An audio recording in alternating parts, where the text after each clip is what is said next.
The 2024 Winter Meetings are officially underway down in Dallas, Texas, and the Mariners have yet to do anything this offseason, but according to President of Baseball Operations Jerry Dipoto, they will be making Roki Sasaki, the 23-year-old pitching phenom coming over from Japan, a priority for them this offseason.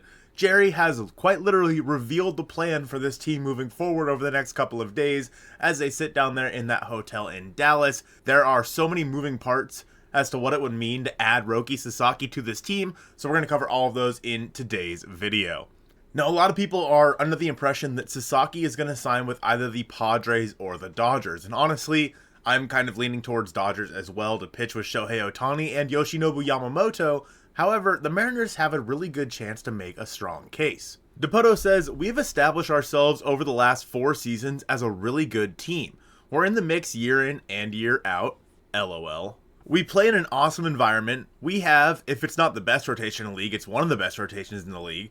We are, I think, positioned better than most to be able to accommodate a 6-man rotation if that's required. There are a lot of positives that are potentially in our favor." Now, a 6-man rotation, if the Mariners were to sign Roki Sasaki, makes a lot of sense. The starting 5 of Castillo, Gilbert, Kirby, Miller, and Wu, and of course, adding Roki Sasaki to that mix is probably your 2 or 3 at that point. It just seems like a foregone conclusion that if all of these guys are healthy and still with the team, then they should be a part of this starting rotation. The other difference is in Japan, pitchers don't normally throw at the same schedule and cadence that they do in the United States and in MLB. In Japan, pitchers usually throw about once a week, which is where this 6-man rotation thing comes into play. If somebody like Roki Sasaki was to come over here, he would have to get some acclimation to the pitching process that is here over in the United States. And one of the easiest ways to make that transition for him would probably be to be on a very similar cadence of how often and how much time he has between his starts, meaning a 6-man rotation basically gives him a week in between his starts. So if Sasaki did want to come over here and stay on that same cadence, it would make sense for him to go to a team where he can be a part of a 6-man rotation. And when it comes to the Dodgers and the Padres, they may not have 5 or 6 starters that they trust to be going out there every couple of days to make a start, whereas the Mariners very clearly do.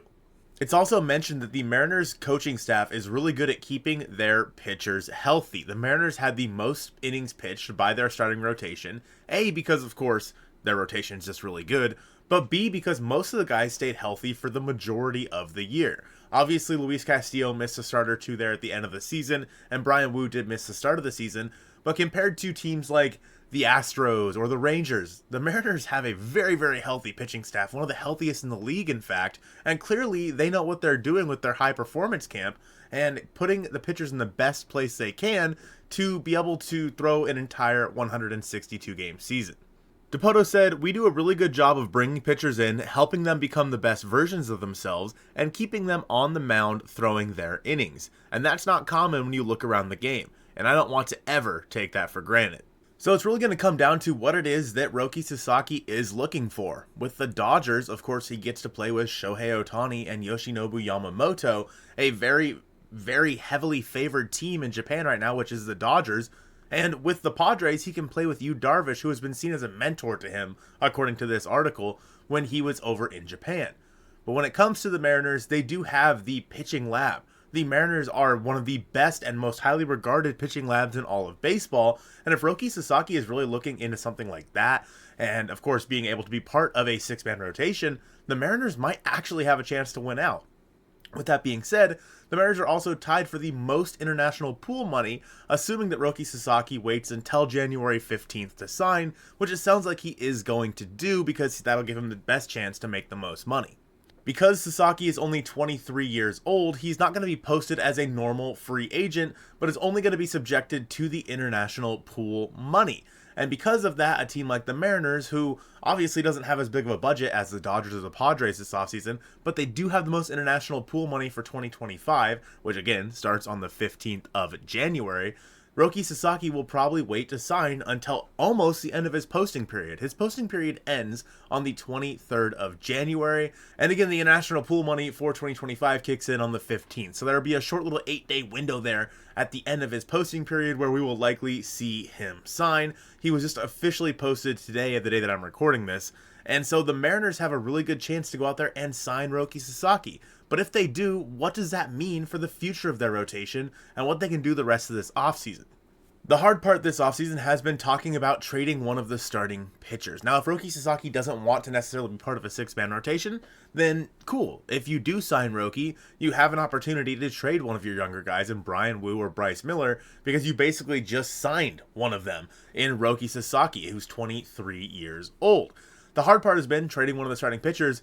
You have to now go and fill that gap, and all the pitchers on the market that are as good, if not better, than Woo or Miller or what have you, are all going to be way more expensive than Woo or Miller, who are making the league minimum. However, with Roki Sasaki, I mean, the most he can make is what, like $7 million or something like that.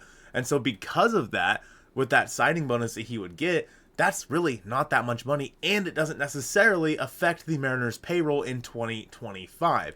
So because of that, they could sign Roki Sasaki and feel okay with trading away one of their younger starting pitchers who is a little bit more cost-controlled, simply because they didn't have to go spend a ton of money to replace that pitcher. We heard earlier today the Red Sox wanted to acquire Bryan Woo from the Seattle Mariners in exchange for Triston Casas. When the Mariners did ask for more in return than just Triston Casas, the Red Sox politely declined.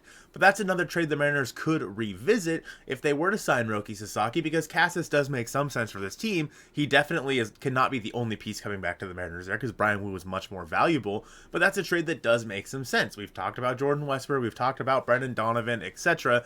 Of course, if the Mariners were to make a trade of a starting pitcher, Luis Castillo is the guy they would want to trade because he's making so much money. And we'll talk a little bit more about Castillo in a second here, but overall, if the Mariners do want to add a bat to this lineup, by signing Roki Sasaki and then being able to trade one of your starting pitchers, you have put yourself in a much better position than you were earlier on in the offseason, which is why I think the Mariners are making this a priority. Now, don't let the smoke and mirrors fool you. There is a chance that the Mariners just don't end up with Sasaki very similarly to how they didn't end up with Shohei Ohtani when he signed with the Los Angeles Angels all those years ago. That was very heartbreaking as a Mariners fan, and we heard the Mariners were like second or third in that bidding for Shohei Ohtani. There's a very, very good chance that that happens again, because, again, the Mariners are seen probably as the third team behind the Dodgers and the Padres here. Two teams that were just in the playoffs in the National League, whereas you have the Mariners who have been in the playoffs once over the past 20 years. Signing Roki Sasaki is a long shot, but it's something the Mariners sound like they're going to be going all in on. Now, if they were to trade Luis Castillo, once again, that is going to be their best bet to be able to do something more this offseason. And Joe and I talked about that in the latest episode of the podcast. Go ahead and check that one out next on the screen here. I appreciate you guys watching this one, and go Mariners.